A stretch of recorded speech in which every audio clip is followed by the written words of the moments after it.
OK? Je ne peux pas être en retard, ça ne commence pas quand je commence. Bon, fait que ça nous fait plaisir que vous soyez là. Gloire à Dieu. Fait qu'on va ouvrir par la prière, puis après ça, on va continuer. Fait que, mais voyez-vous, là, on a prié ça le matin, c'est on va avoir des plantes complètement payées, il faut que ça soit gratuit pour l'Église. Les plantes sont rentrées, sont là, journée même. On va prier, Seigneur, ça nous prend un toit gratuit. Seigneur, ça nous prend un toit gratuit. Seigneur, je te prie que le toit soit refait gratuitement à l'Église. Si tu pourvois pour des plantes vertes, tu vas pourvoir pour un toit. OK? Puis, amenons notre foi là. Amenons notre foi là. Quand la personne, l'après-midi, m'a dit, « Ben non, mais tu n'as pas besoin. » Non, j'ai dit, « Il faut le dire à l'Église. Il faut le dire parce qu'on a prié ça. On l'a prié, puis c'est arrivé la journée même. Il faut que notre foi soit encouragée, puis qu'on voit que Dieu est là, puis Dieu le fait. Dieu entend, Dieu répond, Dieu a le désir. Il veut nous voir avancer. Il veut la voir, l'Église, prendre place, puis aller dans ce qu'il nous met dans le cœur de faire. Fait que, prenons ça à cœur, réjouissons-nous, remercions le Seigneur pour peut-être vous autres, ça ne dit rien, les plantes, mais moi, j'aime ça une église avec des plantes vertes. Moi, j'aime ça. Je trouve ça beau dans une église. Je trouve que ça met un peu de vie dans l'église. Puis le Seigneur pourvoit. Gloire à Dieu. Père, on te remercie, on te rend grâce pour ce privilège que tu nous donnes d'être ensemble ce soir. Seigneur, encore une fois,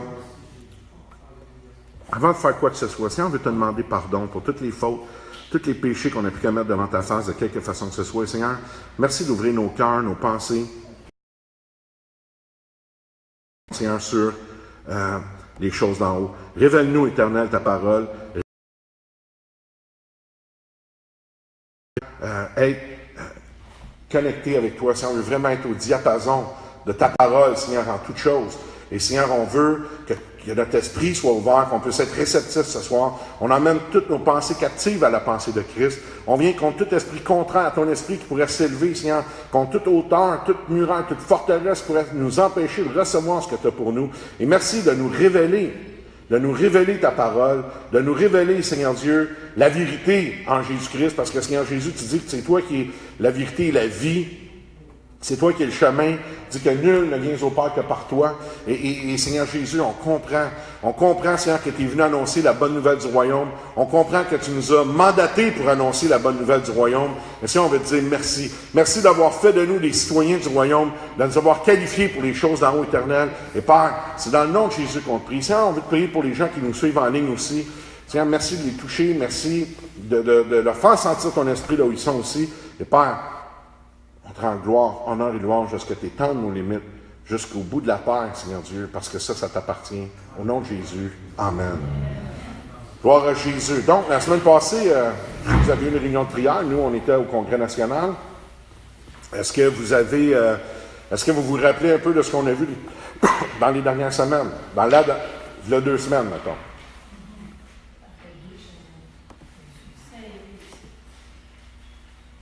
Rappelez-vous qu'est-ce qu'on a vu?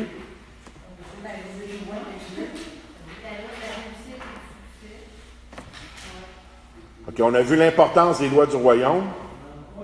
On a vu que la connaissance de la loi du royaume est essentielle pour vivre. On a vu que c'était la plus grande puissance sur la terre. Hein? La plus grande puissance sur la terre, c'est la loi. On a parlé de ces choses-là. On a parlé des lois terrestres et spirituelles. Je vous ai donné l'exemple, de ces lois-là, d'une plante qui pousse, même sur le roc. Il n'y a rien, mais à cause de cette loi-là, à cause de ce que c'est assez fort, c'est assez puissant pour même pousser sur la roche. Okay? Donc, on voit ça. On a parlé de ça. On a vu que les lois de Dieu font partie intégrante de sa création. On a parlé que les lois sont nécessaires à la création. Les lois de Dieu sont nécessaires à la création. Il y a un ordre divin dans ces choses-là, puis il faut que cet ordre-là soit respecté. On a vu que la clé du succès, c'est la loi du royaume de Dieu. Fait que c'est les lois du royaume de Dieu. On a vu que l'absence de loi, c'est le commencement de la destruction. Quand tu désobéis à Dieu en secret, il t'expose en public. Rappelez-vous, on a vu ça. On a parlé que Dieu a créé la vie pour fonctionner par des lois. Et on a fini en disant de ne pas confondre les lois religieuses et les rituels avec la loi du royaume de Dieu. OK? Donc, il y a une grande différence entre les lois du royaume et les religions et les rituels. Ça, il faut vraiment qu'on soit conscient de ça. Et on a vu ensemble en avançant que on a souvent remplacé les lois du royaume par notre religion, par nos rituels. Et la loi, finalement, on a vu que les rituels, la religion, les rituels, ça amène la mort, puis ça amène la condamnation. Mais les lois du royaume amènent la vie, puis amènent la liberté. Rappelez-vous de ça. La religion, ça amène toujours la mort. Toujours. La loi du royaume amène toujours la vie. Toujours. Donc, il faut vraiment, vraiment si on garde ces principes-là, si on s'attache à ça, puis on est capable de juste comprendre ça, on est capable de discerner si ce qui est en train d'arriver devant nous autres est de Dieu ou pas. Est-ce que vous comprenez? Parce que si c'est religieux, ça va détruire. C'est pas de Dieu. Si c'est le royaume, ça amène la vie. On voit la différence entre les deux. Et c'est pour ça que c'est important de comprendre ces notions-là. Fait que l'exemple que je vous avais donné, c'était la femme qui avait été prise en flagrant délit d'adultère. Vous savez, celle où il avait oublié l'homme, là, il avait emmené juste la femme. Puis il était prêt à la lapider. Il était dans la lettre. Mais Jésus a emmené l'esprit de la loi. Il n'a pas dit qu'elle n'avait pas enfreint la loi. Qu'est-ce qu'il a fait? Bien, celui qui n'a pas de péché qui lance la première pierre. Finalement, la Bible nous dit qu'un par un se sont en allés. Puis Jésus, il dit, sont où ceux qui t'accusent? Y a-tu quelqu'un? Il dit, non, mais dis-moi non plus, je ne te condamne pas. Moi non plus, je ne t'accuse pas. Va, puis pêche plus. Oups, on vient de voir la loi du royaume. Dans la religion, il était prêt à la lapider, il était prêt à la tuer. Dans la loi du royaume, son péché était pardonné. C'est beau, hein? Puis il ne faut pas oublier qu'on fait partie de ce royaume-là. Donc, juste pour reparler un petit peu de la prédication de dimanche matin, c'est pour ça qu'on doit comprendre que l'amertume, la déception ou le sentiment d'échec dans notre vie n'a pas de place. Parce qu'on appartient au royaume. Et la loi du royaume, c'est de nous amener de gloire en gloire. Et de nous amener dans une vie de vie. Jésus il dit, moi je vous donne la vie, puis je vous la donne comment? En abondance. Il y a une abondance de vie en nous. Et cette vie-là, elle est tellement abondante qu'elle domine même sur la mort. Parce que Jésus dit, celui qui est en moi ne mourra jamais. C'est bon, hein? Fait que si on s'attache à ça, et puis on garde ces préceptes-là, et puis on embrasse ça, le Seigneur va vraiment...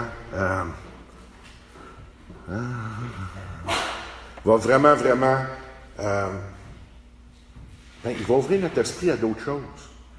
Puis on va être capable de comprendre d'une autre façon. Puis on est capable de comprendre ce que Jésus a enseigné quand il dit d'aimer notre prochain comme nous-mêmes. Quand il dit, de ça dépend, aime ton Dieu de toutes tes forces, de tout ton cœur, de toute ton âme, puis aime ton prochain comme toi-même, de ça dépend toute la loi et les prophètes. Fait que qui est prêt qui veut se faire garrocher des roches quand il manque?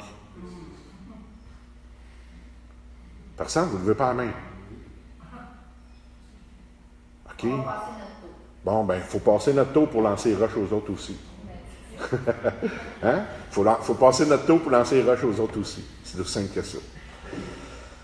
Ça va avec ça? Ça, est-ce que tout était clair pour tout le monde? Oui. OK. Ce soir, on va commencer à voir la loi de la sagesse. OK?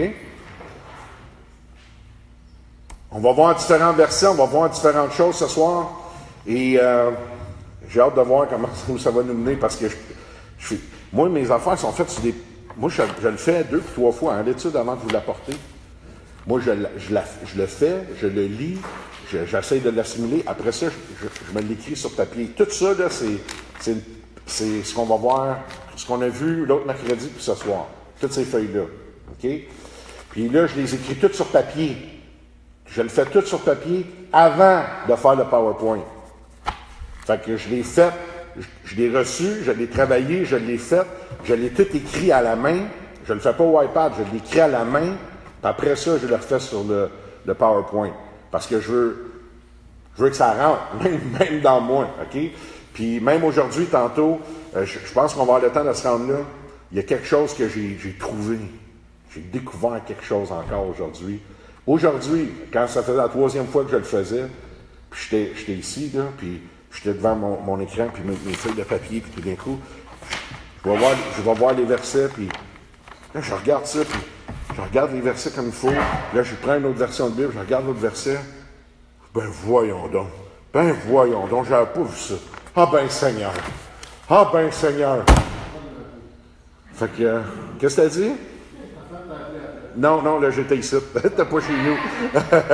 Fait que, on va voir ça. La connaissance des lois du royaume et de ses principes est la source de la sagesse. Il faut comprendre ça. La connaissance des lois du royaume et de ses principes est la source de la sagesse. OK? Pourquoi? Parce que c'est Dieu. Ça vient de lui. Est-ce qu'il y a quelqu'un qui a déjà lu le livre La quête finale de Rick Joyner? Final Quest en anglais. Est-ce que... OK? Bon. Dans la vision qu'il y a eu, Rick Joyner, c'est un prophète qui est à la tête du mouvement qui s'appelle Morning Star aux États-Unis. Et dans ce livre-là, il y a une chose qui explique, c'est que dans le songe ou la vision qu'il y a eu, à un moment donné, il est avec quelqu'un qui l'aide à grimper une montagne. Et ce quelqu'un-là, il s'appelle Sagesse. C'est comme un ange. Mais quand il arrive à la fin du parcours, il se rend compte que c'est le Seigneur. Mais Sagesse, tout au long de son parcours, dans son songe ou dans sa vision, Sagesse, il dit jamais quoi faire. Il ne donne pas un ordre. Il lui suggère de. Tu sais, tu devrais peut-être faire ça de même. Peut-être que tu devrais tourner là. Puis peut-être que ça serait bon que tu continues là. Puis il parle de cette façon-là. Et pour se rendre compte qu'à chaque fois qu'il écoutait le conseil de sagesse, ça marchait. OK? Ça fonctionnait. La parole de Dieu est inspirée de Dieu. Est-ce que vous êtes d'accord avec ça? Même si vous ne l'êtes pas, c'est ça pareil. OK? Elle est quand même inspirée de Dieu, même si vous n'êtes pas d'accord. Ce livre-là est inspiré de la sagesse de Dieu. Donc, la connaissance des lois du royaume et de ses principes est la source de la sagesse. Parce que quand je suis capable d'apprendre ce que le roi aime, puis ce que le roi n'aime pas, puis ce que le roi veut, puis ce que le roi veut pas, je commence à être sage. Est-ce que vous comprenez? Donc, c'est de là que ça vient. La connaissance des lois du royaume et de ses principes produit l'audace. Souvent, les chrétiens manquent d'audace. Souvent, les chrétiens sont là, puis ils disent « Ah, j'aimerais ça avoir de l'audace. J'aimerais ça avoir le front. Ou j'aimerais ça avoir le guts de... » Le problème, c'est pas parce qu'en nous, on n'a pas cette audace-là. C'est pas parce qu'en nous, on n'a pas ce guts-là. C'est parce qu'en nous, on n'a pas les principes, on n'a pas les lois du royaume. Vous êtes-vous déjà retrouvé devant une situation où vous ne saviez pas quoi faire parce que vous ne connaissez pas ça? Et parce que vous ne connaissez pas ça, vous n'avez rien fait parce que vous ne saviez pas quoi faire? Ça vous est-il déjà arrivé, ça? Oui. Bien, c'est pas parce que vous n'êtes pas capable, c'est pas parce que vous n'êtes pas intelligent, c'est parce que vous ne le savez pas. Et parce qu'on ne sait pas, on n'a pas le courage, on n'a pas le guts d'avancer. On dit, ouais, mais je ne le savais pas. Quand je connais les lois, quand je connais les principes du royaume, ça produit une audace en moi pour aller devant Dieu.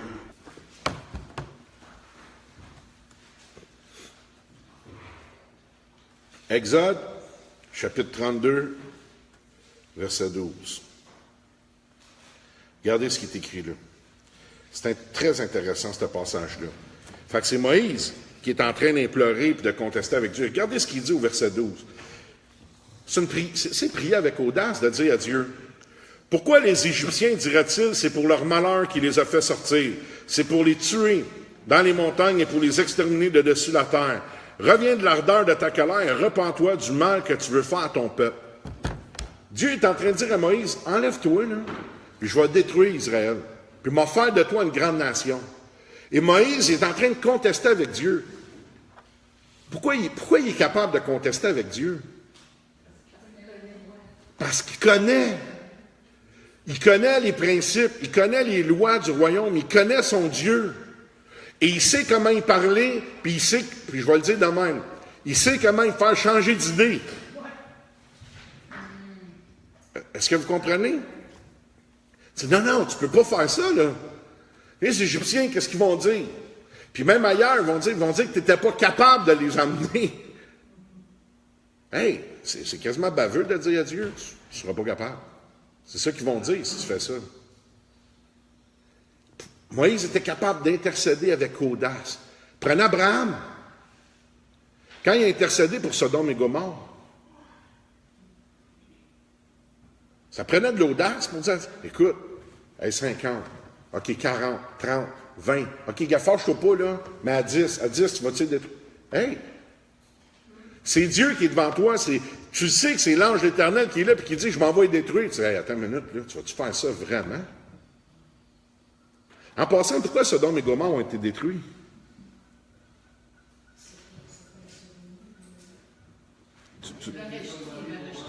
La sodomie, rejeter Dieu. Pourquoi?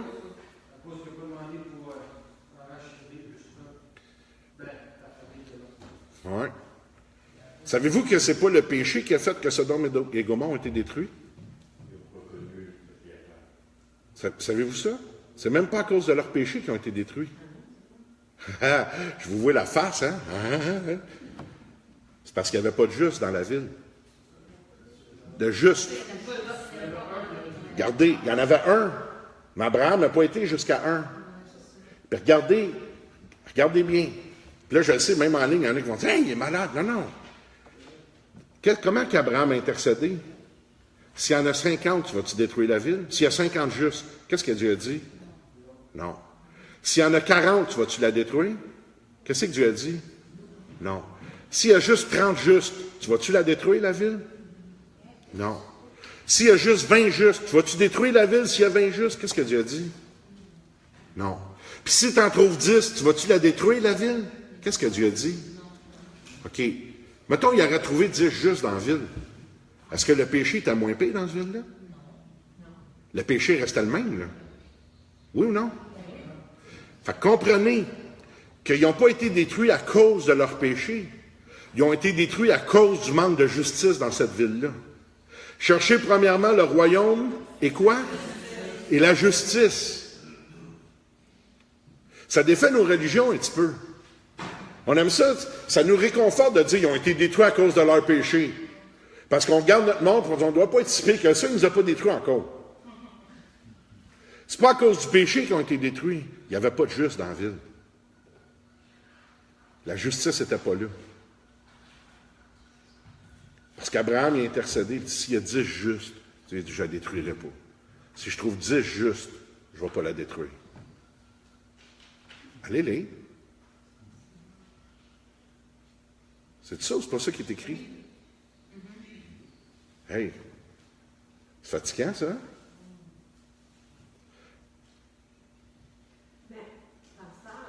Ouais.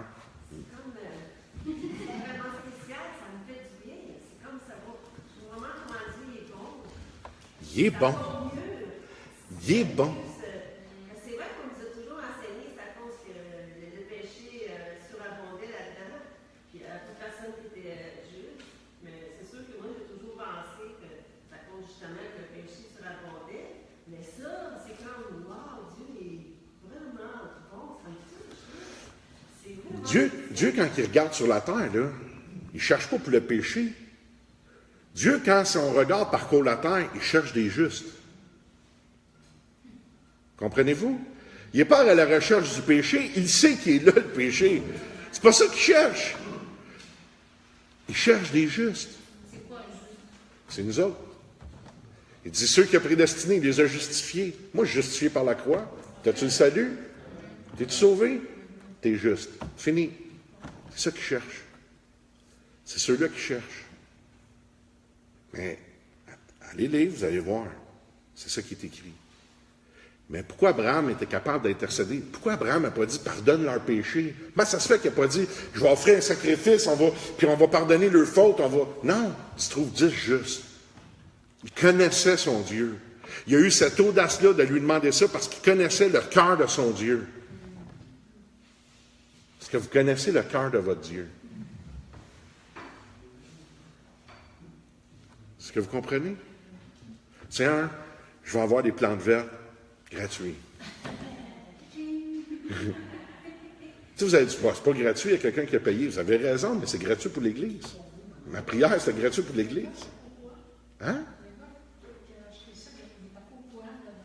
Non. La personne qui a pourvu pour l'argent pour ça ne savait pas du tout qu'on avait prié ça ce matin. La personne a dit, elle avait quelque chose à cœur, puis elle a dit, vous voulez avoir des plantes, je vais payer ça. Parce que l'autre jour, dans l'église, je l'ai dit que j'aimerais ça qu'il y ait des plantes vertes dans l'église aussi. Je n'ai parlé dans l'église l'autre fois.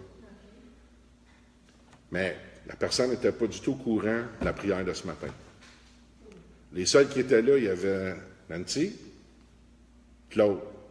Gordon, t'es-tu arrivé, toi? Non, après. Fait que, puis on a prié ça là. Puis, la bénédiction qui est au bout de ça. L'assurance est en nous autres. On est capable de marcher avec assurance parce qu'on sait que Dieu est avec nous. Mais si on s'éloigne de ses principes, si on s'éloigne des lois de Dieu, on devient errant. Combien de chrétiens que vous connaissez qui veulent vivre leur vie à leur façon, il y a zéro fruit, puis ils ont zéro œuvre de Dieu dans leur vie.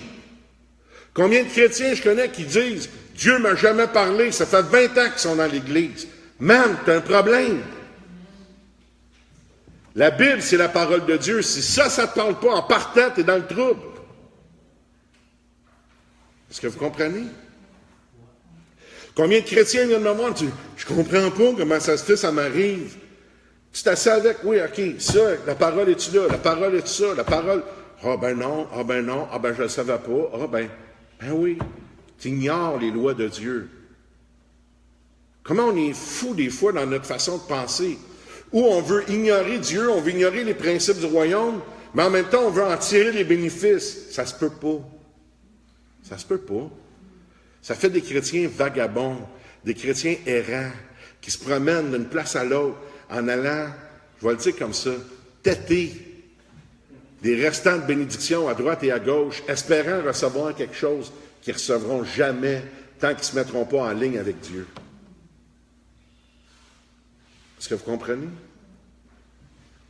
Moi, je ne suis pas appelé à têter des bénédictions de Dieu.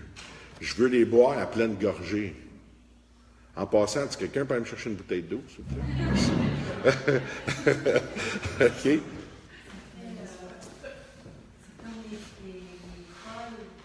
Les vierges folles. Ben oui, c'est exactement ça. Dans la parabole des vierges folles et des sages, les folles, ils ont essayé d'aller têter l'huile des autres. Pouvez-vous-tu nous en donner un petit peu? Ben non, on peut-tu pas, parce qu'il va nous en manquer si on vous en donne, hein? Ben, c'est ça, il y en a combien de monde qui sont de même dans l'Église, qui roulent sa bénédiction des autres, qui roulent même des fois sur l'onction des autres, au lieu d'eux-mêmes développer leur relation avec Dieu et d'aller chercher leur propre provision. Laissez-vous pas siphonner par ce monde-là. Dans le livre des Proverbes, il les compare à des sensueux, ils disent donne. Hein? Mais ils n'ont jamais rien à apporter, eux autres. Donne. Puis quand ils ont fini de recevoir, qu'il n'y a plus rien à donner, ben ils changent de place. Puis ils arrivent dans une autre place, puis ça recommence. Donne. Ça ne fait pas des chrétiens forts, ça. Ils ne sont pas solides, ils ne sont pas ancrés, ils ne sont pas enracinés. Je ne suis pas en train de vous dire qu'ils s'en aillent en enfer. Je suis en train de vous dire qu'ils ne sont pas forts pantoute. Non seulement ils ne sont pas forts, mais ils n'en ont pas de vie avec Dieu. OK? Fait qu'il faut comprendre ça.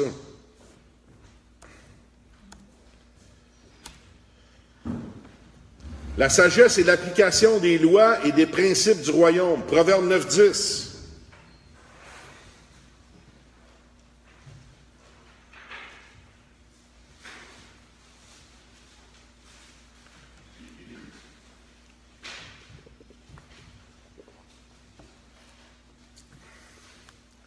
Ça dit quoi? Le commencement de la sagesse, c'est la crainte de l'Éternel. Et la science des saints, c'est l'intelligence. On va lire ça ensemble, OK? On lit ça ensemble. Le commencement de la sagesse, c'est la crainte de l'Éternel. Et la science des saints, c'est l'intelligence. Regardez ça. La sagesse, c'est l'application des lois et des principes du royaume. Pourquoi?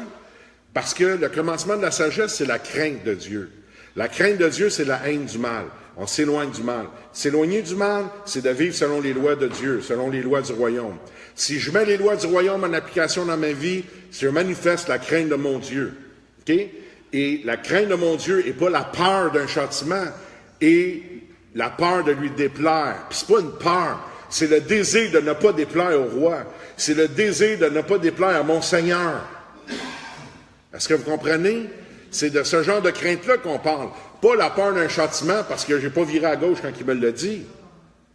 C'est je ne veux pas lui déplaire. Mais pour avoir ça, je dois connaître les lois.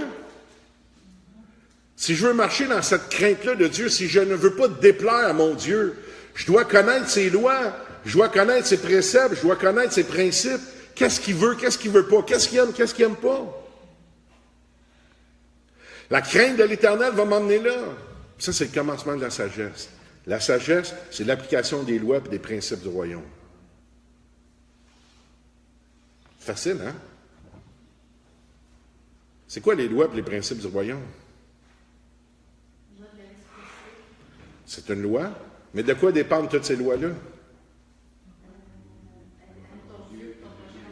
Tu vas aimer ton Dieu, tu vas aimer ton prochain comme toi-même. C'est ça? De ça dépend toute la loi et les prophètes. La Bible est claire. Quand tu es là, la loi de la réciprocité, elle s'applique. Parce que si tu aimes ton prochain comme toi-même, ben, tu vas y faire ce que tu veux que les autres te fassent. En faisant ça, automatiquement, tu rentres là-dedans. Là.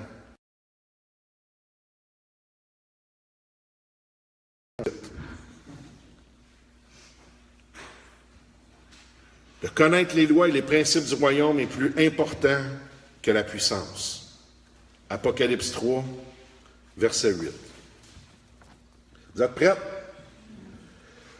Je connais tes œuvres. Voici, parce que tu as quoi? Peu de puissance, et que tu as gardé quoi? Ma parole.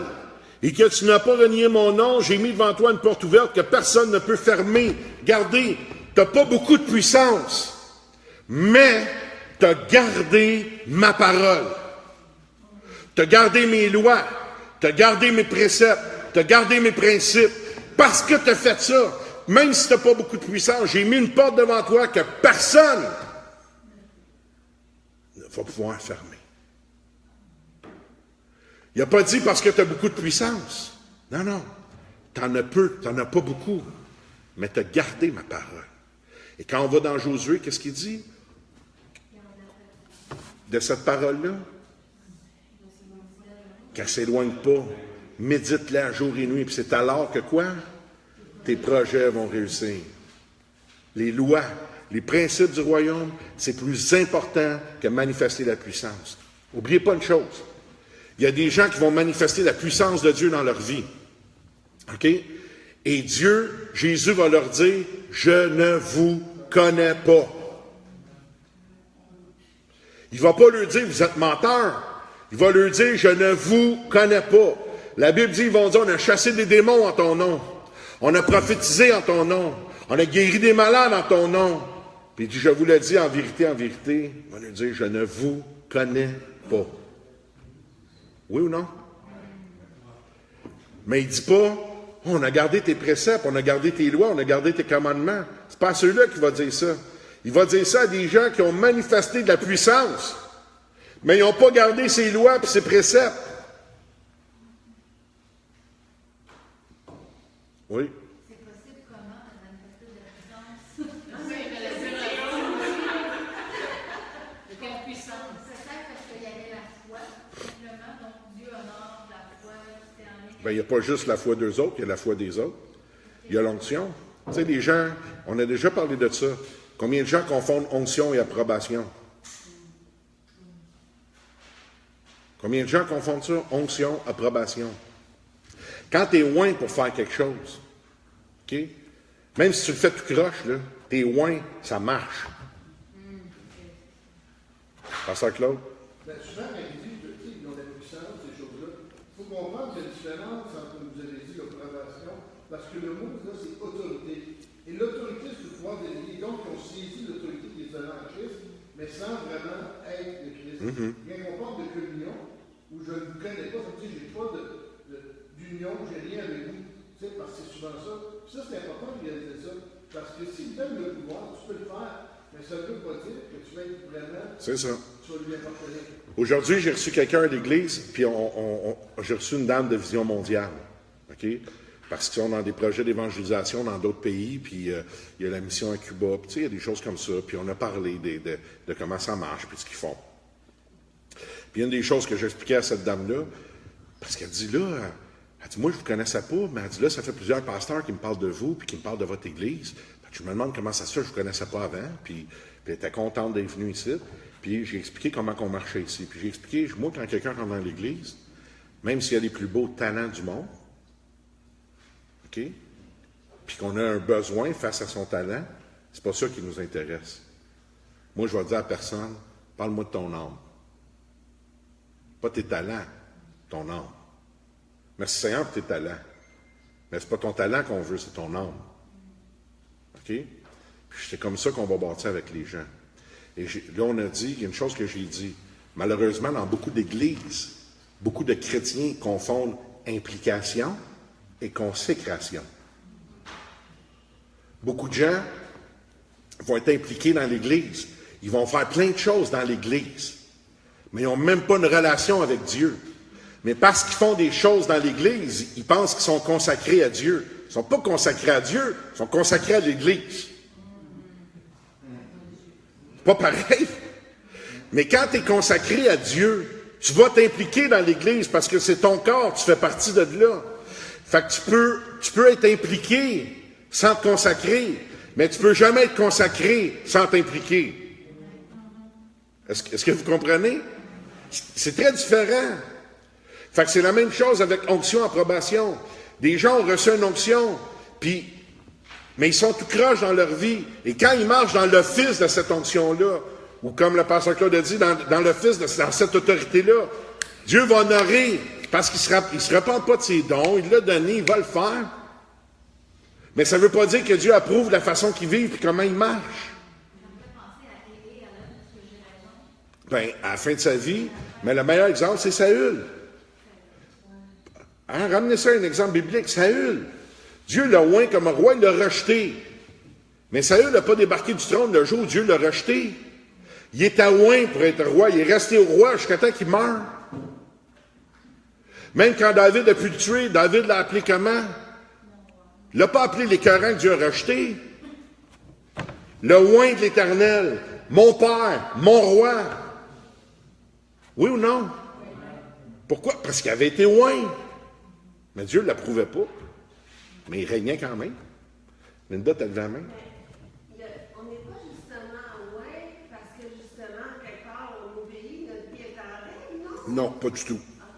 Non, l'onction ne vient pas avec ta vie en règle ou pas. Samson, là, il était oint dans le ventre de sa mère, puis il a fait tout croche à peu près toute sa vie. Donc, pas tout le monde qui est loin. Il y a toute une onction, mais ce n'est pas toute la même chose pour tout le monde. On a tous des appels différents, puis on a tous des rôles différents. OK? Il y a une onction qui est là, il y a quelque chose qui est dans la vie de chacun. Mais ce n'est pas le même niveau, puis ce n'est pas pour le même but non plus. Il faut comprendre ça. On peut parler un peu d'abord de dons et talents, dans ce sens-là, quand tu dis que tout le monde a quelque chose, ça fait pas plus. Non, parce qu'il y a du monde qui ont du talent. Il y a du monde, là, c'est des excellents musiciens. Mais tout ce qu'ils font, c'est de la zézique. OK? Puis il y a des musiciens qui sont loin. Ils touchent l'instrument, puis la présence de Dieu arrive. Pas pareil pantoute. Fait que t'as le gars avec le talent, t'as le gars avec l'onction. Moi, je vais toujours gager celui avec l'onction, même s'il y a moins de talent que l'autre. OK? Mais pasteur, si on parle là, du fait que la connaissance du royaume, là, les connaissances finales, les principes de Dieu, quand on a une puissance, on a compris quelque chose quand même. Non? Non? Non? Non? Donc la puissance, elle vient parce qu'on a quand même, à cause de ce que Dieu a établi sur terre. C'est ça. Mais c'est pas parce que tu as compris. La puissance, on l'a. Oui, mais c'est parce que pour avoir cette puissance-là, tu as eu une connaissance de Dieu, puis après, tu sais, Non. La puissance, ça ne vient pas à cause que tu connais Dieu. Ce qui vient à cause que je connais Dieu, c'est la maturité. C'est la façon que je vais prendre de l'utiliser, comment je vais marcher avec. Mais la puissance, ça ne vient pas parce que j'ai connu Dieu. La puissance est déjà là. Michel? Je crois, par exemple, quand on parle de la puissance de l'onction, il faut voir la différence aussi que l'onction peut être, on va dire ça, increase Elle peut grandir. Tu peux grandir à cause de la relation que tu as avec le C'est sûr. C'est garanti qu'il y a l'autorité, comme tu dis, il y a l'autorité du royaume, on a toute l'autorité. Il y a des places aussi non là, je te mets la garde. Je prends un exemple, quand Jim Coleman, tu sais, quand elle rentre dans la salle, tout le monde qui s'entend la présence de Dieu, les miracles se manifestent. Ah oui. Les doigts poussés, là, finalement. Oui, oui. Mais il y avait une relation quand même avec Dieu. C'est ça. Parce que l'onction est là. C'est comme la faveur de Dieu. La faveur est pour tout le monde, mais c'est pas tout le monde qui l'a. L'onction est là. On a tout de quoi. Mais là, ça va aller avec ta relation avec Dieu. Plus tu es proche de Dieu, plus c'est fort, plus ça grandit, plus ça monte. OK? Mais c'est là la base. Pardon? Plus ça grandit, plus ça monte, plus t'es proche de Dieu, t'es loin.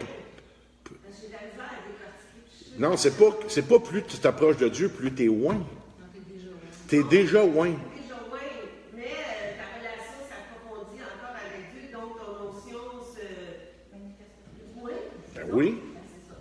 Mais c'est pas que t'en as plus, c'est que tu es affermi dans ça. OK? Puis l'onction, ça grand. Hein? Non, c'est pas ça.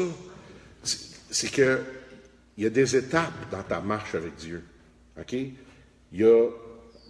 On va prendre des apôtres, OK? Puis là, ça sort un peu de ce qu'on fait, mais regardez. Il y a une différence. Allez lire les épîtres de Paul. Paul appelé. Paul appelé. OK? Puis à un moment donné, tu tombes à Paul apôtre. Allez lire les débuts des épîtres. Paul appelé. Paul apôtre de Jésus-Christ. Oups, c'est pas la même place. Il y a une évolution là, qui s'est faite. OK? Qu'est-ce qui est arrivé? Il s'est affermi. OK? Il s'est affermi dans sa marche avec Dieu. Il a été confirmé dans l'appel.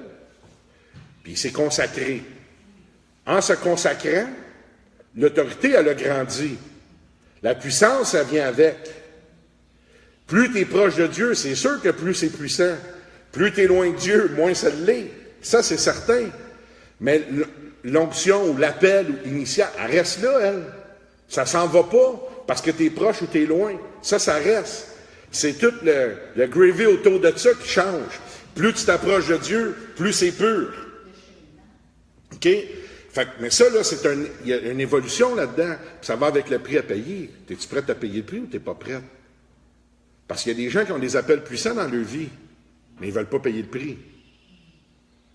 L'appel a beau être puissant, ça va juste rester un appel puissant. Ça ne se manifestera pas dans la mesure que c'est supposé d'être. Parce qu'ils ne payent pas le prix, ils ne s'approchent pas. Tout ça est conséquent. Parce qu'ils n'obéissent pas, c'est ça que vous êtes Parce que, oui, mais ça va plus loin qu'ils n'obéissent pas. C'est qu'ils savent, mais ils ne veulent pas y aller. Non, vous ne comprenez pas. Oui, ils n'ont pas le caractère de Christ, mais c'est qu'ils voient ça, là. Ils voient exactement ce que c'est. Ils savent, mais ils décident qu'ils ne veulent pas vivre là. Mais l'appel de Dieu, elle reste là. Prenez-moi, là, quand je suis revenu au Seigneur, quand je me suis ordonné à Christ, l'onction était là, l'appel était là, mais j'avais décidé que je ne prêcherais pas. J'avais décidé que je n'irais pas là. Je faisais les chants, je faisais la louange. L'Esprit de Dieu descendait, l'onction était là, je pouvais prier pour du monde, le monde était guéri, ça se manifestait. Mais jamais dans la mesure qu'il fallait que ça soit parce que j'avais décidé que je n'allais pas là. Mais j'étais loin pareil.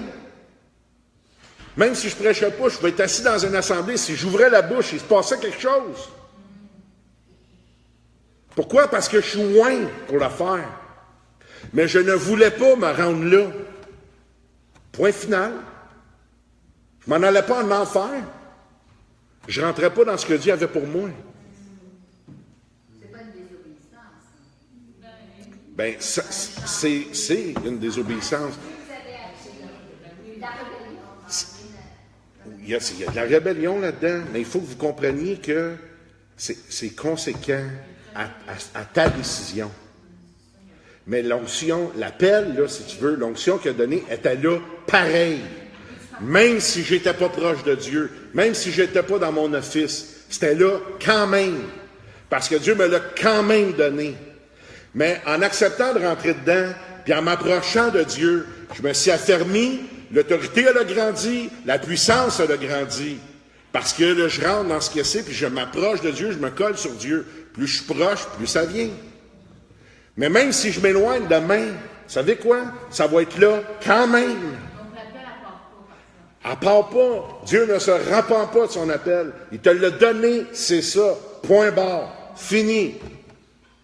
C'est simple de même. C'est une loi du royaume. Il dit, je me repens pas de ça. Je t'appelle, je me repens pas. Ça arrête là. C'est ce qui fait qu'aujourd'hui, je peux être votre pasteur, puis je peux prêcher, puis je peux enseigner, puis je peux le faire dans la mesure que je le fais, parce que Dieu est resté fidèle dans son appel, même si moi je ne l'ai pas été. Est-ce que vous comprenez? C'est une loi du royaume. Gloire à Dieu pour cette loi-là, je l'aime. OK? C'est comme un parent qui chicane son enfant, mais il veut lui donner à manger pareil. Mais ce que je veux que vous compreniez avec ça, c'est que la connaissance des lois du royaume et de ses principes est plus importante que la puissance. C'est plus important de garder ça dans notre cœur que de chercher la puissance. Mais dans le fin fond, si tu gardes ça dans ton cœur, tu vas marcher dans la puissance. Parce que ça vient avec. Le trouble, c'est qu'il y a du monde qui cherche la puissance, mais ils ne veulent pas avoir les lois et les principes du royaume. Mais garde les lois et les principes du royaume, tu vas voir que la puissance est là. Parce qu'il dit, cherchez d'abord quoi? Le royaume et la justice, puis qu'est-ce qui va arriver? Toute autre chose va vous être donnée en plus. Toute autre chose. C'est tout. La puissance inclue. OK? C'est bon, hein?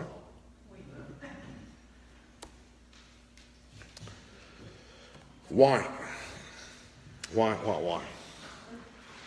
Là. Ouais. OK. On ne peut pleinement expérimenter la grâce de Dieu et les bénéfices du royaume en n'obéissant pas à ses lois. OK? Tu ne peux pas penser de vraiment vivre pleinement la grâce de Dieu et expérimenter pleinement les bénéfices du royaume sans obéir à ses lois.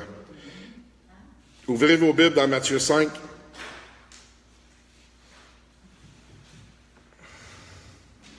On va commencer à lire au verset 17. Ô Seigneur. Ô Seigneur. Et c'est là que j'ai découvert quelque chose cet après-midi.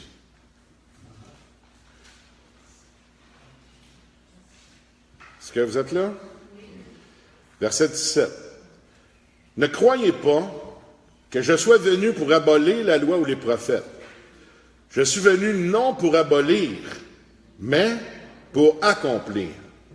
Car je vous le dis en vérité, tant que le ciel et la terre ne passeront point, il ne disparaîtra pas de la loi un seul iota ou un seul trait de lettre jusqu'à ce que tout soit arrivé. Celui donc qui supprimera l'un de ses plus petits commandements et qui enseignera aux hommes à faire de même sera appelé le plus petit dans le royaume des cieux.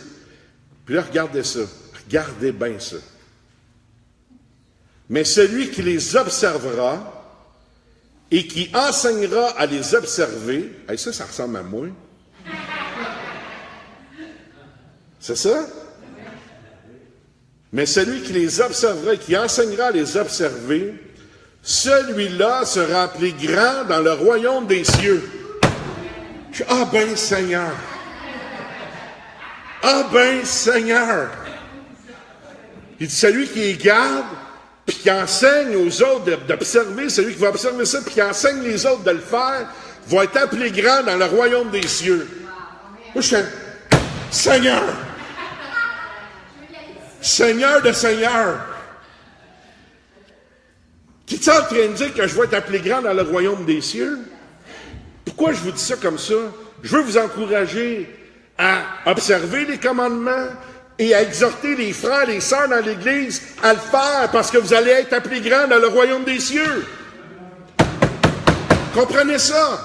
Si vous observez ça et que vous enseignez, pas nécessairement enseigner comme je suis en train de faire là, exhortez-les, encouragez-les, montrez-leur les bénéfices, observez les lois du royaume, évangélisez les gens en leur disant d'observer ces lois-là, vous allez être appelés grands dans le royaume des cieux. Hey! Je sais pas vous autres, Mais moi, ça me tente d'enseigner ça en tabarnouche. M'enseigner ça, les lois du royaume, moi, puis j'arrête plus. Il faut t'appeler grand dans le royaume des cieux. Moi, j'aime tout en grand. Fait que, ah ouais. Je peux-tu te dire que moi, ça m'excite à l'évangélisation? Parce que tu sais quoi? Quand tu es en train d'évangéliser, tu es en train de parler à quelqu'un qui ne connaît pas ça. Si tu es en train d'expliquer qu'il y a un bénéfice dans sa vie à vivre les choses du royaume des cieux, es-tu en train d'y enseigner à honorer et à pratiquer les principes du royaume? Parlez-moi un peu. Fait que si tu es en train d'évangéliser des gens en leur parlant du royaume, puis en leur expliquant qu'il y a un bénéfice pour eux à marcher dans les choses du royaume, sais-tu dire que tu vas être appelé grand dans le royaume des cieux? Parlez-moi un peu.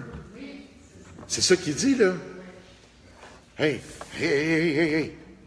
Celui donc, hein? Mais celui qui les observera et qui enseignera à les observer, celui-là sera appelé grand dans le royaume des cieux. Seigneur,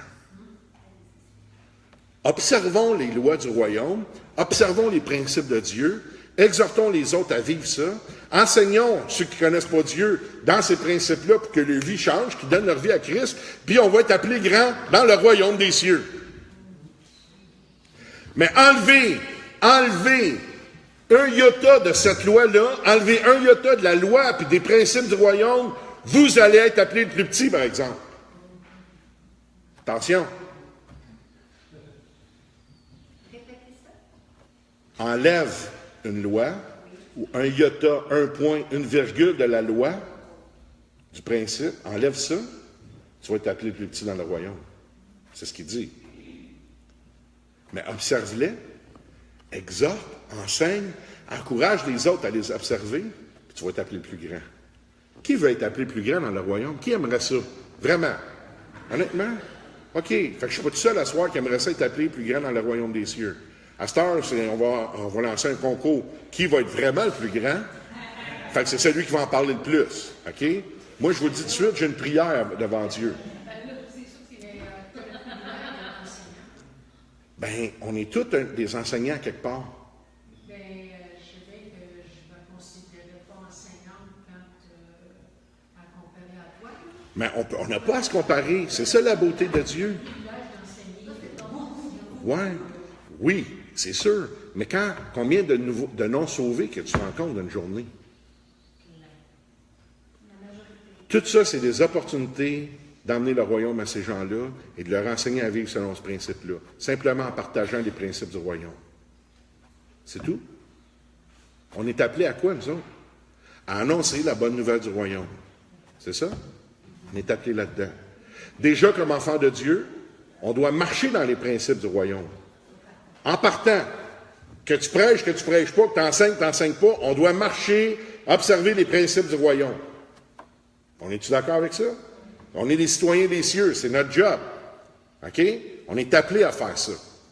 Ensuite de ça, c'est sûr que ma vitrine est plus large, dans le sens que j'ai un micro, puis c'est sûr. Mais la Bible ne dit pas celui qui l'enseigne le plus. Il dit celui qui l'enseigne aux autres. Ça fait partie de la justice de Dieu. La Bible a dit ailleurs, à celui à qui on va avoir beaucoup donné, on va beaucoup demander. Dieu me donne beaucoup, il va beaucoup me demander. Fait que, on ne peut pas se comparer. On ne peut pas se comparer. Mais c'est pas ce que tu fais avec ce que tu n'as pas, c'est qu'est-ce que tu fais avec ce que tu as. Comment tu utilises les opportunités que tu as de parler du royaume? C'est ça la question. Parce que tu ne seras pas comparé avec ce qu'un autre a fait. Tu vas te comparer avec ce que toi tu as fait. Avec ce que toi tu avais. Rappelez-vous la parabole des talents ou des mines. Le maître n'a pas comparé le 5 avec le 3 puis le 3 avec le 1. Il a demandé compte au 5. Qu'est-ce que tu as fait avec les 5 que je t'ai donnés? Good boy. Qu'est-ce que tu as fait, toi, le 3 avec les 3 que je t'ai donnés? Good boy. Toi, qu'est-ce que tu as fait avec le 1 que je t'ai donné? Ah ben, rien. Ben, je vais te l'enlever. Il n'a pas dit au 3, tu aurais dû en faire 5.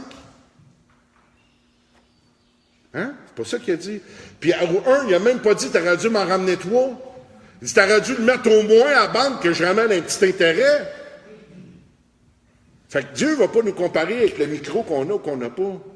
Mais les opportunités que je t'ai données à toi, qu'est-ce que tu as fait avec? C'est comme ça. Fait que merci Seigneur qui ne dit pas à celui qui va l'enseigner le plus, mais il dit à celui qui va enseigner les autres, à le faire, celui qui va les observer, à agir les principes du royaume. Savez-vous que quand j'ai fait du coaching avec des gens d'affaires qui ne sont pas chrétiens. OK? Des gens d'affaires du monde. Fait que, ils venaient dans mon bureau, ils savaient que j'étais un pasteur, mais je ne parlais pas de Dieu. Ça ne sortait pas de ma bouche. Mais on était assis ensemble, puis là, ils m'expliquaient leurs affaires, puis là, je leur donnais des conseils. Tu devrais faire ça de même, si tu fais ça de même. Puis là, moi, je parle de cette façon-là. C'est pas tu pourrais, non. Si tu fais ça de même, il va arriver ça. Si tu fais ça, ça va se passer comme ça. Puis quand tu vas faire ça de même, c'est comme ça que ça va finir. C'est comme ça que je leur parlais. Là, ils mettaient ça en pratique. Finalement, il y en a un qui dit, où tu pognes ça, toutes ces affaires-là? Là, j'ai sorti ma Bible, puis j'ai mis ma Bible là. Je dis, c'est de là que ça vient. J'aimerais ça dire que je suis smart, j'aimerais ça dire que je suis bien intelligent, mais je peux pas. La seule affaire, tout ce que je t'ai dit depuis que tu viens t'asseoir ici, c'est ce que la Bible dit. Qu'est-ce que j'ai fait? J'ai enseigné les principes du royaume. Principes d'intégrité, d'équité, de justice, de droiture pour ses affaires. Tout basé avec la parole de Dieu. Tout selon le royaume de Dieu. Je n'avais pas besoin de dire c'est Dieu. Non. Fais ça de même, va arriver ça. Comment tu fais pour être sûr que ça? C'est ça que la Bible dit. Dieu, il dit. Fait que s'il dit, il le fait. Il ne dit pas qu'il le fait aux chrétiens. Il dit, il le fait à ceux qui observent la loi. Ça finit là. Ceux qui observent ses commandements. Fait que moi, je faisais ça de même. Puis quand finalement, il voulait savoir d'où elle venait, il y en a un qui dit, t'as une belle philosophie, toi, d'entreprise. Ça vient d'où? Philosophie d'entreprise. Oh, man. J'ai tout ça, ce mot-là. Puis là, je sors ma Bible. Ça vient de là. Il n'y a pas une école qui va t'enseigner ça, mon ami. Mais voici ce que Dieu dit. Puis là, ils sont surpris. Puis ils ont pratiqué avant les principes. Puis ils ont vu que ça marche. Puis là, tu ouvres ta Bible et tu lui montres les versets. Voici ce que la Bible. Il ne peut pas dire rien. Comprenez-vous? Il y a plein de façons d'emmener les principes du royaume à quelqu'un et de l'enseigner. La Bible a dit, si tu fais ça, tu vas être le plus grand dans le royaume. Savez-vous quoi? J'ai jamais flashé ce verset-là comme après-midi. Jamais de ma vie. Ah, je tripe au bout, moi. Moi, je suis assez fier. Je ne peux pas savoir. Pour vrai, je vous le dis, c'est rien qu'après-midi. Je suis en train de préparer ça, puis là, je vais chercher ma référence, puis je regarde ça, puis je trouve mon verset, puis bon, je vais prendre ce verset-là, puis d'un coup, je commence à lire les passages. J'arrive au verset 19. Voyons donc. Attends une minute. Ben voyons. Là, je commence à fouiller ailleurs. Ah ben, Seigneur, c'est ça que je suis en train de faire. Moi, je suis en train d'enseigner les principes du royaume. Je suis en train d'enseigner tes lois. Tu dis que si je les observe, je les enseigne, je vais t'appeler le plus grand dans le royaume. Wouhou! C'est moi! Moi, ça m'excite. J'aurais quasiment envie de vous dire, je suis désolé, mais je ne le suis pas pantoute, mais vraiment pas. Je suis ben trop excité de voir ça. Mais le verset 20, là, il est aussi le fun. Il dit, car je vous le dis, si votre justice ne surpasse pas celle des scribes et des pharisiens, vous n'entrerez point dans le royaume des cieux. Qu'est-ce qu'il est en train de dire? Si vous êtes religieux comme eux autres, vous n'irez pas dans le ciel. Gloire à Dieu, je ne serai pas un religieux, parce que je marche selon les lois du royaume, pas selon les principes humains, pas selon des rituels, pas selon des traditions, pas selon une religion, selon ce que mon Dieu dit. Point final. C'est ça qu'on fait. C'est là qu'on se tient. Puis quand on se tient là, il n'y a même pas un religieux qui peut nous résister en face. Comprenez que quand Jésus était sur terre, il n'y a pas un religieux qui pouvait y résister en face. La Bible dit que souvent ils sont venus vers lui avec leur ruse et ils n'ont jamais été capables d'y résister en face. Ils étaient confondus par sa sagesse. Sagesse qui vient d'où? Du royaume. C'est quelle sagesse qui est en nous autres? C'est celle du royaume. Faites-la mourir, la maudite religion, dans vos vies. Puis rentrez dans le royaume.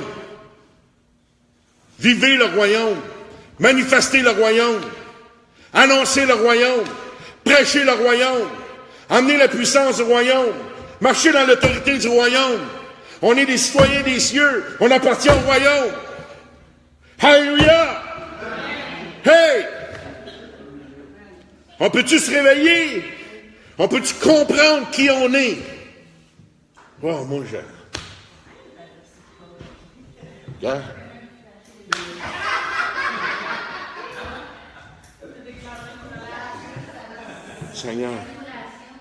Seigneur, le royaume. Là, je suis désespéré. Là, je sais, ça n'a pas de l'air de même, là, mais je suis désespéré. Pour vrai. Savez-vous pourquoi? Parce que là, je regarde l'Église. Là, je regarde les chrétiens qui ne comprennent pas le royaume. Puis qui ne comprennent pas qu'ils sont du royaume. Puis qui croient plus les mensonges de l'ennemi. Puis qui sont plus pognés dans leur religion. Plus pognés dans leur tradition. Puis Seigneur, comment on va faire pour les sortir de là? Comment on va faire pour changer ça? Comment on va faire pour briser ces liens-là? Et la seule réponse que j'ai, là, puis là je parle, il y a l'Église en général, mais il y a notre Église, là, puis on va se concentrer sur notre Église. La seule réponse que j'ai pour l'instant, là, pour notre Église, c'est que vous autres qui êtes ici, là, vous avez une responsabilité de manifester le royaume de Dieu dans chaque culte dans lequel on se rassemble ensemble. À chaque fois qu'on se réunit ensemble, vous et moi, on a la responsabilité de manifester le royaume de Dieu quand on est là. Pas juste dans le monde, mais avec les autres, avec nos d'autres choses.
Je ne parle pas de Dieu, je parle de s'extérioriser, de laisser sortir les louanges à Dieu, d'ouvrir notre cœur vers le Seigneur. Ouvrez donc votre bouche quand on loue Dieu. Le Seigneur n'a pas peur du bruit, il cherche ça. La Bible a dit qu'il y en a qui tournent autour de lui 24 heures sur 24, puis il crie. Moi, j'imagine le cri d'un ange dans le ciel. Non, mais pensez à ça, là. Pensez-vous qu'il y a un ange qui... Saint, Saint, Saint, Saint, Saint. Pensez-vous qu'un ange crie de même? Pensez-vous que ça a l'air de ça, il crie d'un ange? Saint, Saint. Non. Moi, je pense plus que le cri d'un ange, ça doit ressembler à... Je sais pas. Ils sont tous... Il y en a qui vont saigner du nez, arrêtez. Tu sais, le cri d'un ange. Comment je vois ça, moi? Ça doit crier assez fort pour que tous les cieux l'entendent. Hein? Ils voient Dieu. Les anges, ils voient Dieu, ils sont en sa présence. Ben, ils ne le voient pas. Parce que la Bible a dit qu'il y a des ailes pour les cacher. Ils ne peuvent pas être en face de Dieu. Les ailes qu'ils ont les cachent.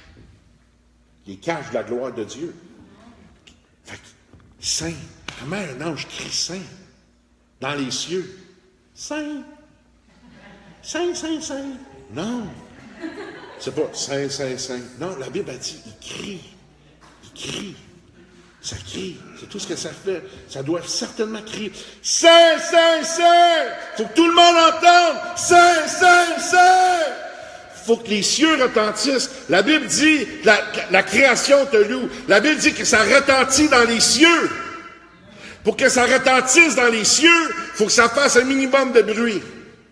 Ça se peut-tu? On n'est pas chez les sœurs cloîtrées, ça. On n'est pas là. Moi, je n'ai pas fait de vœu de silence. On n'est pas là non plus. Il m'a donné une bouche, puis c'est pour le louer. Il m'a donné une voix, c'est pour l'exalter. En anglais, j'aime en anglais, hein? Crie en français, c'est ordinaire. Crie. En anglais, shout! Shout to the Lord! Hein? Criez au Seigneur! C'est mon Dieu. Peux-tu crier à mon Dieu? Seigneur. Seigneur. Hey. C'est ton peuple te loue. Quand Jésus est rentré dans Jérusalem assis sur l'âne, qu'est-ce que la Bible a dit? Qu'est-ce que le peuple faisait? Il l'acclamait. Acclamer, ça c'est quoi? Yeah! Jésus, Jésus, Jésus, Jésus, Jésus, Jésus. Hosanna. Pensez-vous que ça avait de l'air de ça? La Bible a dit que la foule criait « Abba, Père! Abba! Abba! Abba! Hosanna! » Hey!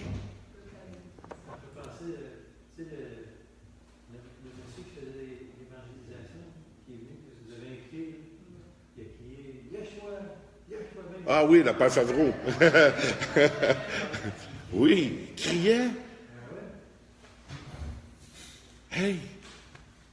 Le monde va voir le Canadien de Montréal, ils sortent de là, ils n'ont plus de voix. Ils viennent dans l'église, ils ont de la misère à dire gloire à Dieu. Hey, attends une minute, là. Tu tombes en extase devant un POC. Un POC. Qu'est-ce que tu peux avoir de lui? C'est un bleu d'en face, tu le reçois dans le front. Puis tu n'es pas capable de crier gloire à Dieu. Celui qui t'a donné la vie, celui qui t'a sauvé, qui t'a pardonné, qui t'a réconcilié, qui t'a restauré, qui t'a justifié, qui t'a qualifié. Il attends une minute, là. Un problème.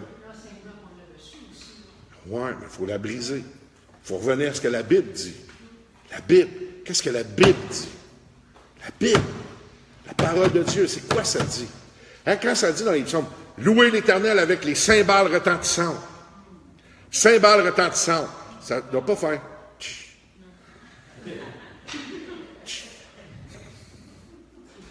On loue Dieu avec les cymbales retentissantes. La trompette. Non. Du bruit. Il faut se manifester. Comment Dieu a fait tomber les murs de Jéricho? Ouais, ils ont marché. La 7e journée, qu'est-ce qu'ils ont fait? Shout to the Lord. Ils ont fait 7 fois le tour. À la 7e fois, ils ont crié à l'Éternel. Ils ont crié la victoire. Qu'est-ce qui est arrivé? Les murs sont tombés. Quand? Quand les murs ont tombé? Quand ils ont crié. C'est ça ou c'est pas ça? Quand ils ont crié. Voulez-vous les faire tomber vos murs? Criez. Ouais. Ça a fait plus, hein? Pas juste le mur a tombé. Est-ce que vous comprenez? Puis nous autres, on veut briser les chaînes, on veut briser des liens sur nos familles. Puis... Alléluia.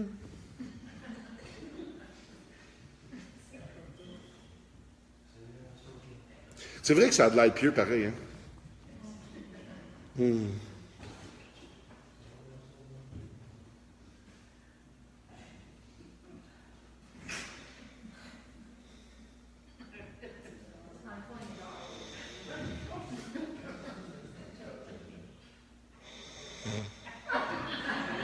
Oh, alléluia, merci Seigneur. Come on. Dieu est vivant. Il est dans les cieux.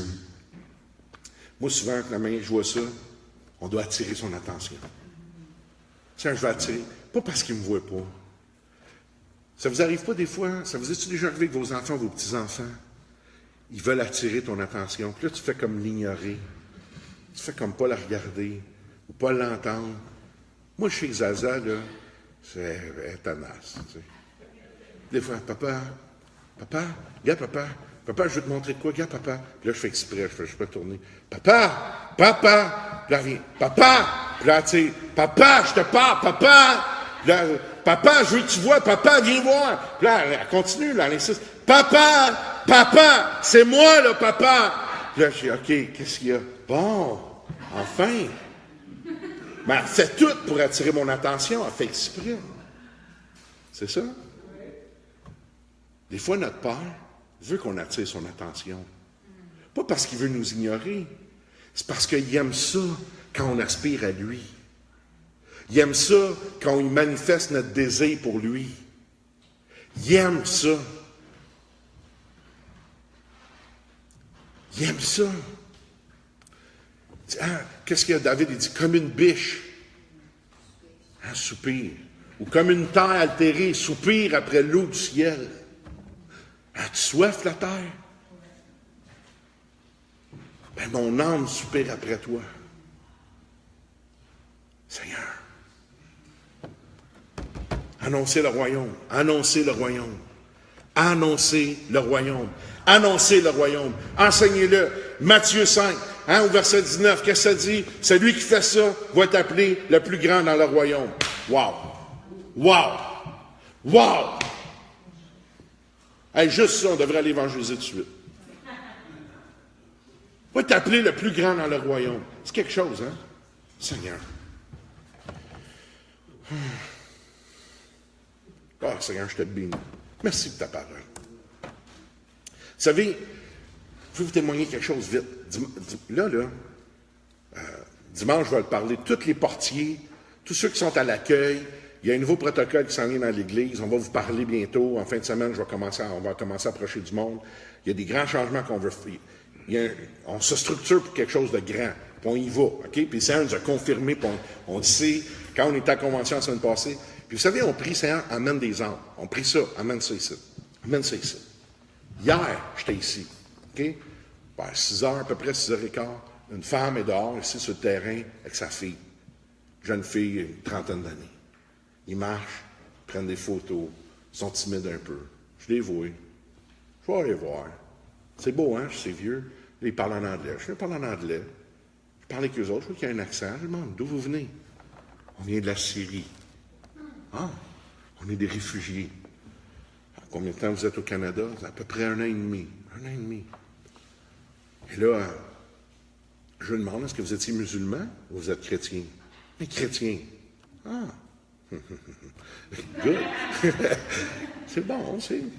Et puis, on parle un peu.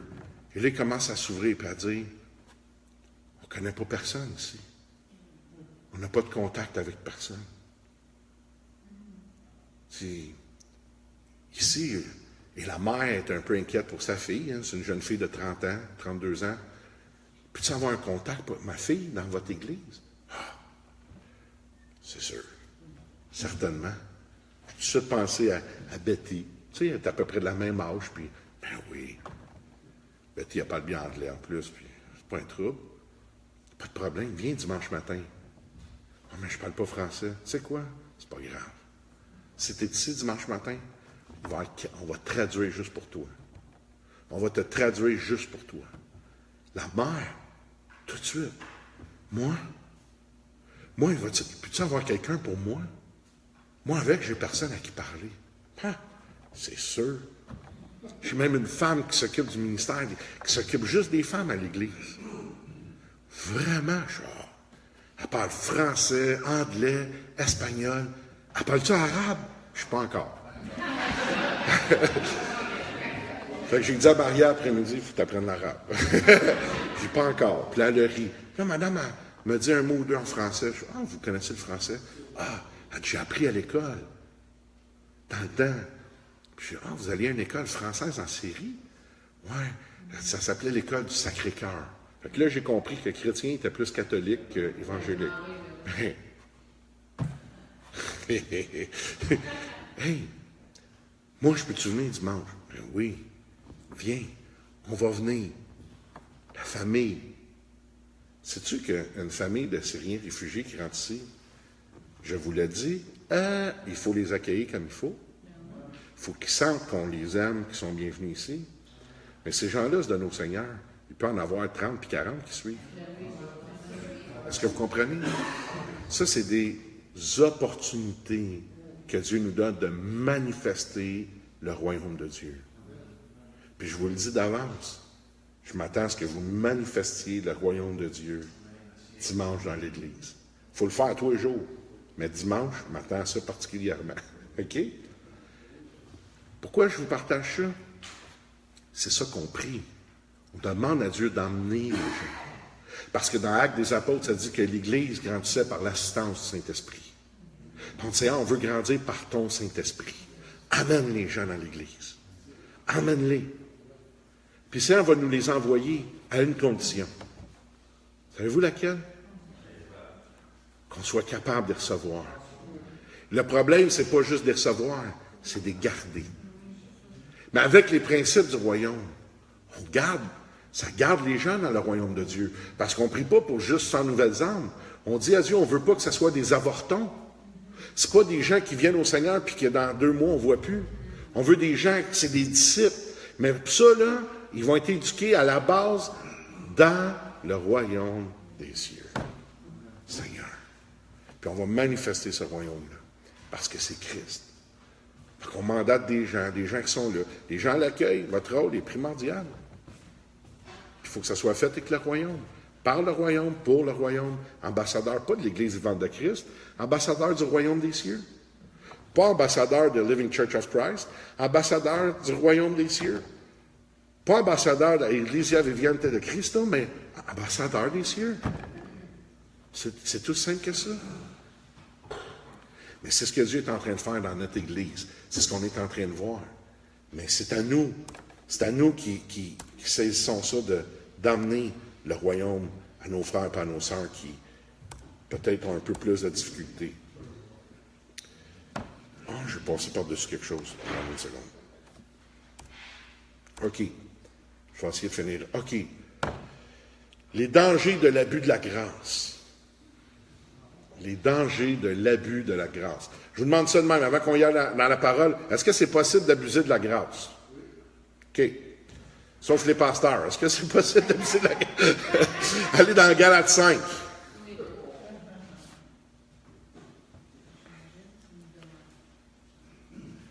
Galates chapitre 5, on va aller les versets 13 à 15.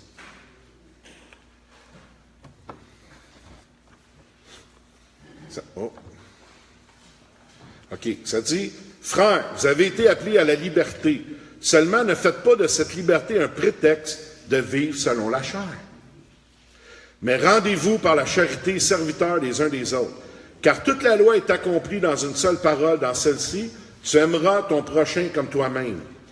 Mais si vous vous mordez et vous dévorez les uns les autres, prenez garde que vous ne soyez détruits les uns par les autres. » Puis là, on pourrait descendre, je dis donc, marcher selon l'esprit, et vous n'accomplirez pas les désirs de la chair. Beaucoup de gens se servent de la grâce comme prétexte de ne pas honorer la loi. Beaucoup de gens vont dire, vous avez certainement dû entendre ça, on n'est pas sous la loi, on est sous la grâce. Pourquoi les gens disent ça? Parce qu'en disant ça, ils se déresponsabilisent de l'obligation d'observer la loi de Dieu. La grâce compense pour la loi? Non. La grâce, ça ne compense pas pour la loi. C'est pas vrai. C'est pas ça que ça fait. Ce que ça fait, c'est on n'obéit pas à la loi du royaume pour avoir la grâce. OK? On comprend tout ça? C'est une grâce. C'est le contraire. C'est on a la grâce pour accomplir les lois du royaume puis vivre selon ses principes.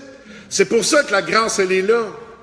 Parce que par nous-mêmes, l'homme tout seul ne pouvait pas observer la loi de Dieu. C'est pour ça que Jésus nous enseigne ça de cette façon-là. Il dit, sans moi, vous ne pouvez rien faire. Avez-vous déjà lu ça?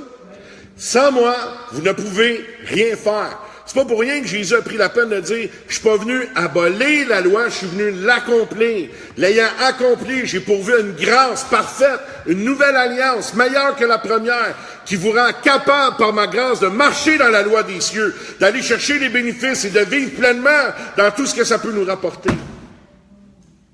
Par la grâce. Est-ce que vous me suivez? Donc, c'est pas vrai que je suis pas sous la loi. suis sous la grâce pour être capable d'observer la loi de Dieu. J'ai cette grâce-là pour être capable d'observer la loi de Dieu. N'oubliez pas, il l'a dit, je ne suis pas venu l'abolir. Il n'y a pas rien qui va disparaître de ça jusqu'à la fin du monde. On l'a lu, là, dans Matthieu 5. Je suis venu l'accomplir. Mais vous ne pouvez pas le faire par vous-même. Depuis Adam jusqu'à moi, hein, Jésus, depuis Adam jusqu'à Jésus, Dieu a prouvé, a démontré que l'homme ne pouvait pas observer la loi de Dieu par lui-même. Il nous a donné son Fils.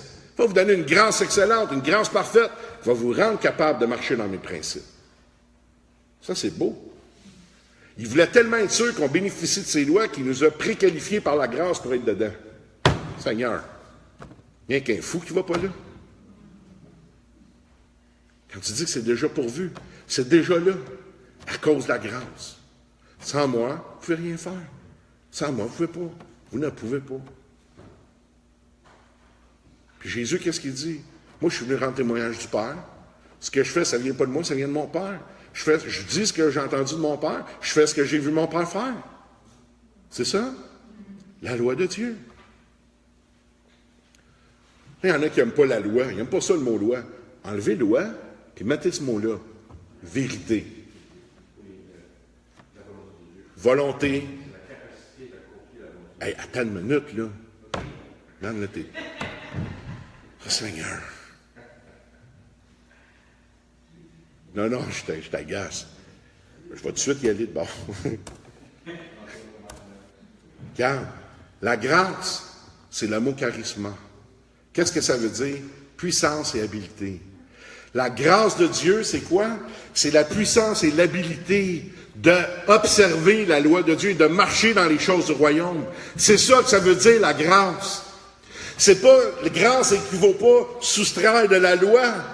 Grâce équivaut puissance et habileté pour marcher dans cette loi-là, marcher dans les principes de Dieu.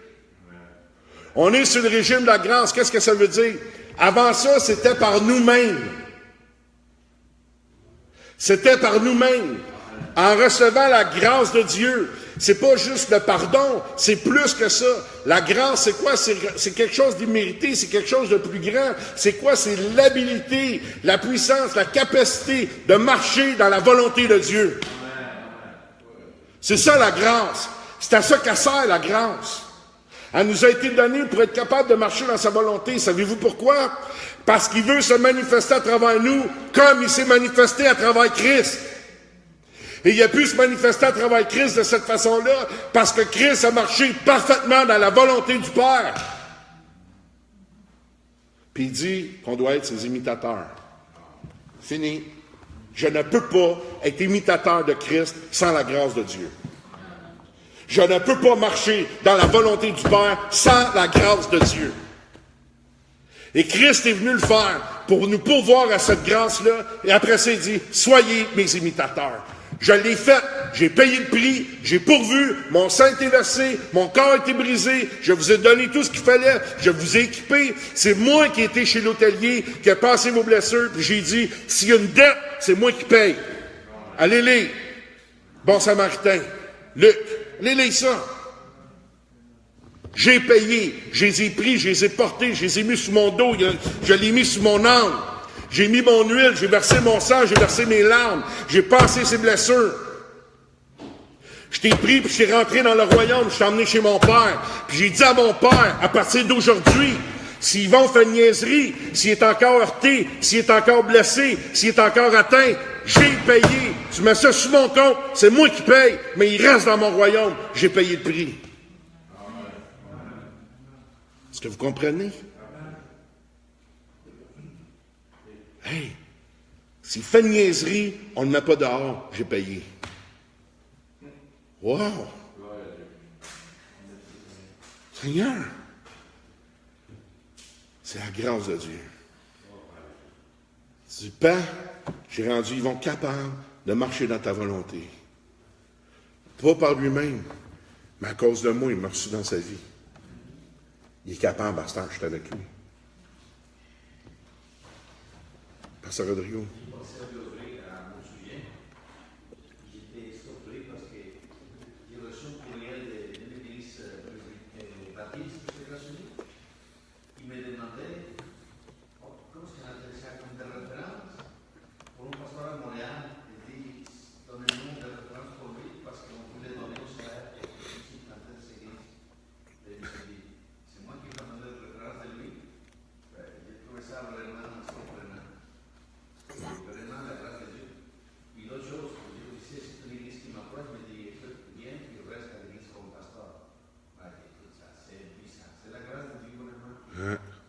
Intéressant, hein?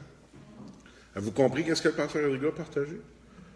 Une église baptiste des États-Unis l'a téléphoné pour lui demander à lui des références pour un autre pasteur, parce qu'ils veulent le payer pour implanter des églises ici. Puis le pasteur Rodrigo, il dit ça, c'est une grâce, un miracle qui me demande à moi des références pour un autre pasteur. Puis il dit, en plus, il y a une église qui m'ont appelé puis qui m'ont dit, veux-tu de l'église? On va te mettre pasteur de l'église ici à Montréal. C'est vraiment bizarre. Pourquoi? Dieu ne se repent pas de son appel. Dieu nous a qualifiés. Christ a payé le prix. On a la grâce. Et à travers cette grâce-là, on est rendu capable d'avoir la puissance et l'habilité de marcher dans la pleine, pas juste la volonté, la pleine volonté de Dieu.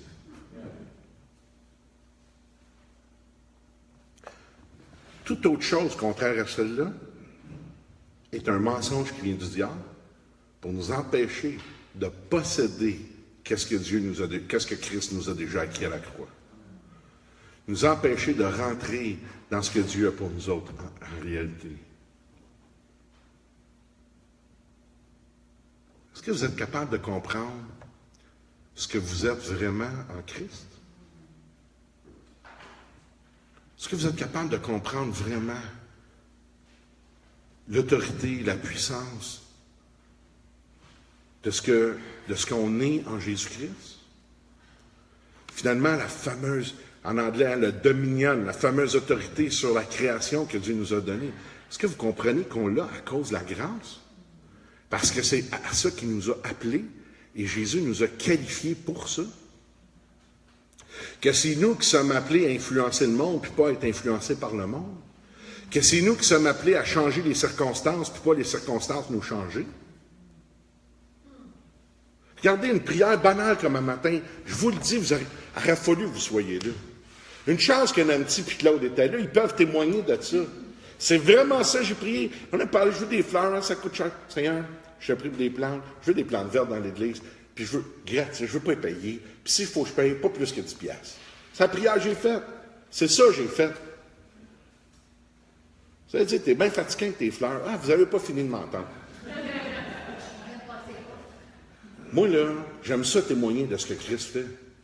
Puis peut-être que ça a l'air banal pour toi. Mais moi, quand je prie à 8 heures que j'ai des fleurs gratis, puis qu'à 2 heures je les ai, c'est pas banal. OK? Tu sais, comprenez-vous? C'est là-dedans que le Seigneur nous demande de marcher. Ça, c'est pas à Yvon. C'est pas réservé à Yvon. Ah, c'est Yvon. Non, c'est pas Yvon. Ça n'a rien à voir avec Yvon. Ça a à voir avec Dieu. Ils vont l'avoir s'ils font ce qu'il faut. C'est aussi simple que ça. C'est ça qu'il faut comprendre. Moi, je veux que vous compreniez ça. Je ne sais pas comment faire pour faire saisir ça. Je ne sais pas comment. Mais je vous le dis, ça n'est que ça. Puis c'est pas de s'arracher les cheveux de sa tête. Ça serait ça, le pasteur Claude, il n'aurait jamais rien.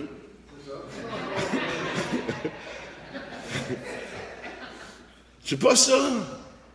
C'est d'y aller simplement avec une foi d'enfant. Seigneur, faites, en toute chose, faites connaître vos besoins à Dieu. Des fleurs, c'est pas un besoin. Ah oui, moi je regarde l'Église, elle a besoin. OK? Elle a besoin. Elle a besoin. Si on a besoin d'un toit, on a besoin d'un toit. S'il y a des gens qui sont en nombre, priez pour nous autres, on a besoin d'un toit. OK, Seigneur, on a besoin d'un toit, puis Seigneur, gratuit. Je ne veux pas le payer. Toi, tu vas payer. Ou 10$, correct. Ça ne me dérange pas 10$. C'est tout. C'est juste ça. C'est simplement comme ça. Ouais, mais là quoi? Il est Dieu. Il est Dieu. Pensez-vous qu'il n'est pas capable de pourvoir pour une poignée de garnottes et un peu de goudron? Il est Dieu. Il est Dieu. Je ne vais pas limiter Dieu avec de la garnotte et du goudron. Il est Dieu. Penses-tu que Dieu n'est pas capable de répondre aux besoins de ta maison? Il est Dieu. Penses-tu que Dieu n'est pas capable de toucher tes enfants, de toucher ton mari, de toucher ta femme? Il est Dieu. Penses-tu qu'il n'est pas capable de toucher tes enfants qui ne marchent pas avec lui? Il est Dieu. Sais-tu que souvent, le plus grand obstacle qu'il y a entre Dieu et tes enfants, c'est toi?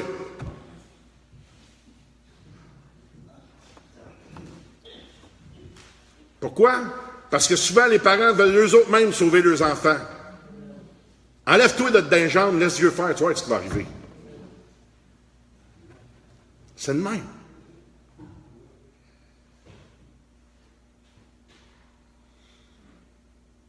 Dieu s'est gardé. Jésus dit, la moisson est prête.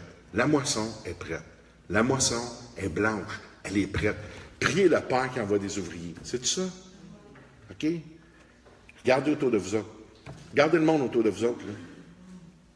Regardez-les. Tournez-vous la tête. Regardez le monde.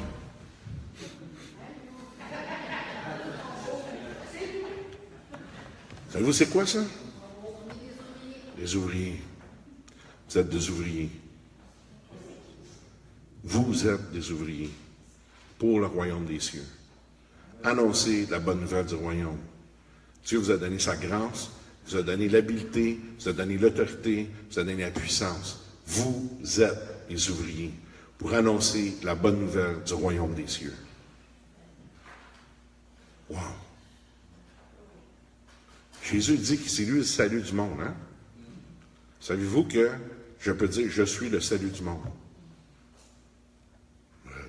T'es prétentieux? Oui, absolument. C'est quoi? À quoi je prétends? Avoir Christ en moi. Je prétends être capable de donner ce que j'ai reçu. J'ai reçu la vie, je suis capable de donner la vie. Elle est là, ma prétention. Je ne peux pas le faire par moi-même. Lui en moi. Ma foi, ma confiance n'est pas en Yvon. Ma foi, ma confiance est dans le Jésus qui est dans Yvon. Mais Yvon, ce qu'il sait, c'est que Jésus est avec. Puis ça donne de l'assurance. Puis ça donne de la confiance. Est-ce que tu sais que Jésus est avec toi? Est-ce que tu sais qu'il est en toi? Est-ce que tu sais que tu es le temple du Saint-Esprit? Si tu sais que tu es le temple du Saint-Esprit, que Jésus est avec toi, qui est en toi, qui est là, qui t'accompagne, comment tu peux avoir peur de quelque chose? Comment tu peux craindre que ça n'arrive pas? Comment tu peux craindre que la parole de Dieu ne s'accomplisse pas à travers toi? Quand c'est lui en nous autres qui le fait. Est-ce que vous comprenez? Fait qu'il ne s'agit pas juste de dire oui d'une façon religieuse. Non, c'est voici ce que je suis. Voici ce que j'ai. Puis voici ce que je peux te donner. J'ai pas d'argent, j'ai pas d'or, mais au nom de Jésus de Nazareth, je te le redonne. Hein? Je te donne ce que j'ai. Lève-toi, marche. Facile. L'audace de savoir qu'est-ce qu'on est, l'audace de ce qu'on a, l'audace. Connaître les lois de Dieu, connaître les principes du royaume, nous donne l'audace. Les ignorer nous amène dans l'errance. Ça va être assez pour asseoir. Je vous regarde, là. Puis... non.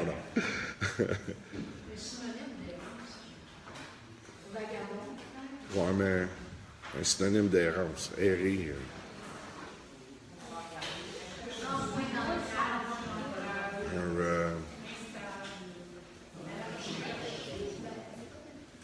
Dériver. Dérive. La dérive. La dérive. Ça peut produire la dérive. Est-ce qu'il y a quelqu'un qui a reçu quelque chose ce soir? Ben, vous devriez vraiment dire Amen si vous avez reçu quelque chose. Vraiment, vraiment Amen si vous avez reçu quelque chose. Gloire à Dieu. Oui, shout to the Lord. Merci pour les gens qui sont en ligne. Il y en a qui envoient des thumbs up, des cœurs. Il y en a qui ont reçu quelque chose. Gloire à Dieu. Merci Seigneur. Et vous allez pouvoir sur Facebook suivre l'enseignement sur le royaume. Ce soir ou demain, ça va déjà être sur YouTube aussi, parce que vous pouvez les trouver sur YouTube, ceux qui n'ont pas Facebook, OK? Fait que c'est sur YouTube, donc vous pouvez vraiment suivre. Ils sont mis là à mesure, au fur et à mesure, c'est fait. Donc, ceux qui nous suivent en ligne, je vous dis merci, soyez bénis. On va se voir la semaine prochaine, à la même heure, à 7h30 pour l'enseignement. On va continuer sur le royaume des cieux et les lois du royaume, OK? Donc, les gens en ligne, bye-bye. Dites bye-bye aux gens en ligne. Soyez bénis, que Dieu vous bénisse.